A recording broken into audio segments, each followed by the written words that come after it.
The question of how and why the United Nations is the crux of the great conspiracy to destroy the sovereignty of the United States and the enslavement of the American people within a UN one-world dictatorship is a complete and unknown mystery to the vast majority of the American people.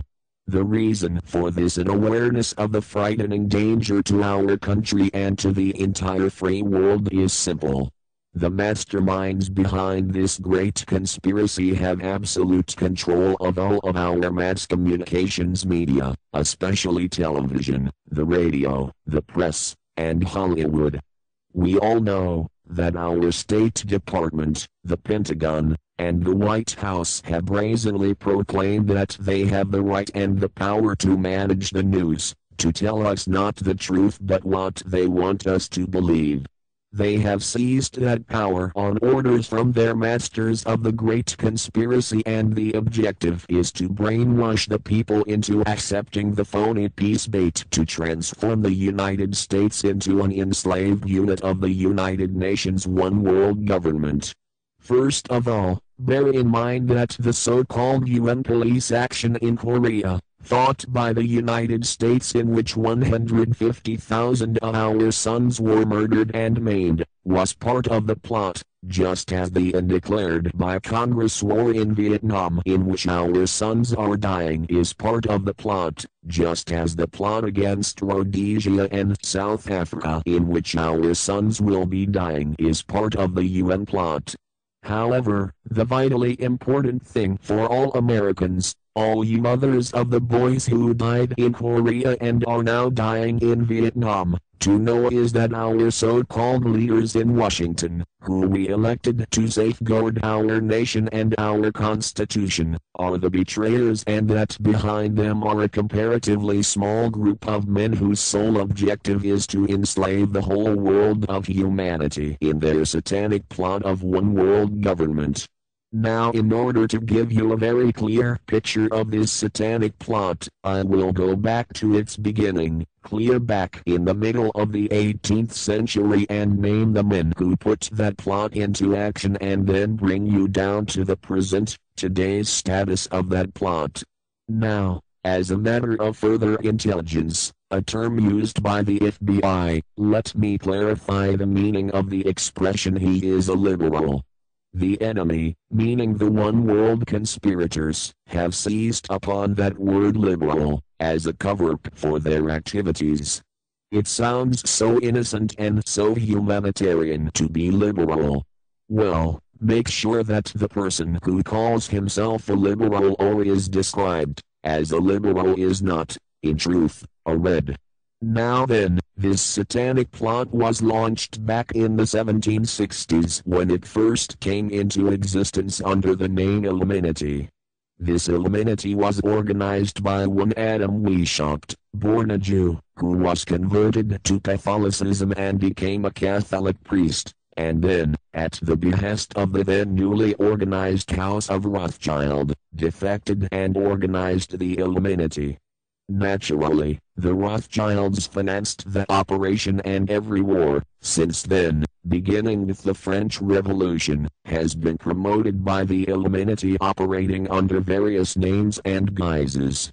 I say under various names and guises, because, after the Illuminati was exposed and became notorious, Weishaupt and his co-conspirators began to operate under various other names.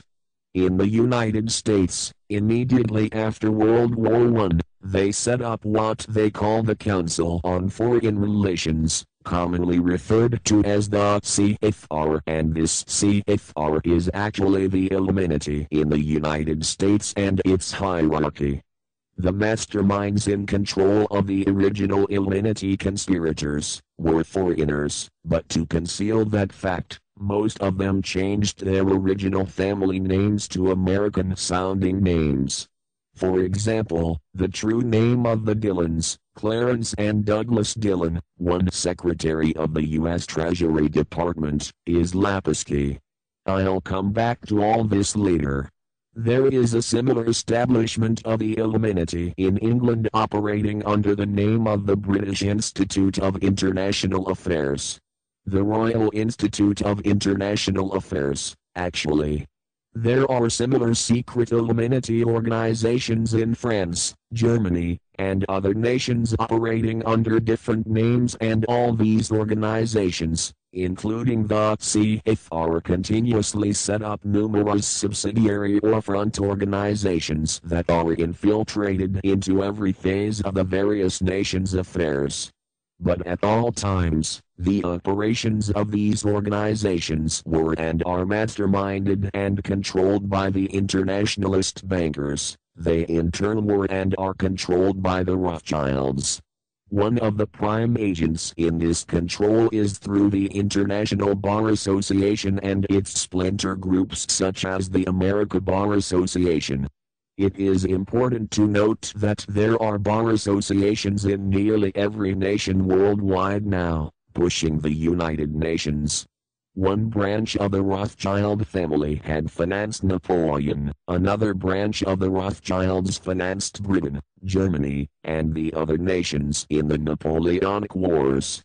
Immediately after the Napoleonic Wars, the Illuminati assumed that all the nations were so destitute and so weary of wars that they'd be glad for any solution, so the Rothschild stooges set up what they called the Congress in Vienna, and at that meeting they tried to create the First League of Nations, their first attempted one world government, on the theory that all the crowned heads of European governments were so deeply in debt to them that they would willingly or unwillingly serve as their stooges. But the Tsar of Russia caught the stench of the plot and completely torpedoed it.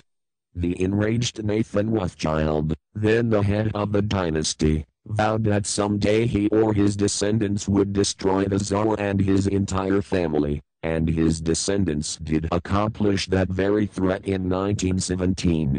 At this point, bear in mind that the Illuminati was not set up to operate on a short-range basis. Normally a conspirator of any type enters into a conspiracy with the expectation of achieving his objective during his own lifetime. But that was not the case with the Illuminati. True, they hoped to accomplish their objective during their lifetime, but paraphrasing the show must go on, the Illuminati operates on the very long-range basis. Whether it will take scores of years or even centuries, they have dedicated their descendants to keep the pot boiling, until they hope the conspiracy is achieved. Now, let's go back to the birth of the Illuminati. Adam Weishaupt was a Jesuit-trained professor of canon law, teaching in Ingolstadt University, when he defected from Christianity to embrace the Luciferian conspiracy. It was in 1770 that the professional moneylenders, the then recently organized House of Rothschild, retained him to revise and modernize the age-old protocols of Zionism, which from the outset was designed to give the synagogue of Satan, so named by Jesus Christ left square bracket, and who are them which say they are Jews and are not, Revelation/Apocalypse 2:9 right square bracket, ultimate world domination, so they could impose the Luciferian ideology upon what would remain of the human race after the final social cataclysm by use of satanic despotism. Weishaupt completed his task May 1, 1776. Now you know why May 1st is the great day with all communist nations to this very day. May 1st is also Law Day, as declared by the American Bar Association,